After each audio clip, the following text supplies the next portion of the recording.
That's how it began. I wasn't supposed to be out that late. I had stayed too long at the cafe, pretending to read, actually avoiding going home. My life had become a series of empty rooms and polite conversations. And that night I just delayed returning to it. The street was nearly deserted.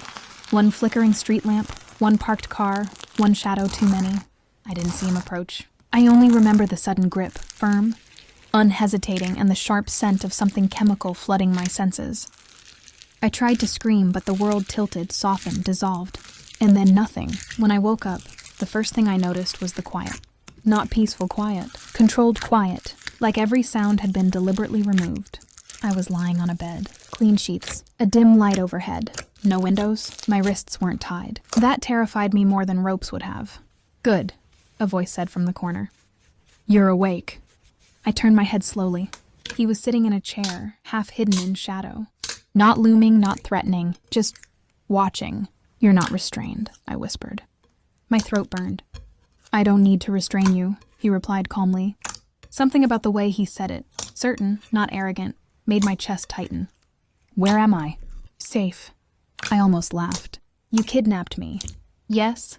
No denial, no justification, just truth. That should have made it easier to hate him. It didn't. Days passed, or maybe nights. Time blurred in that place. He never touched me again after that first moment. Never raised his voice, never threatened me. He brought me food, sat across from me while I ate. Sometimes speaking, sometimes not. I learned his patterns before I learned his name. He was precise, careful, always thinking 2 steps ahead.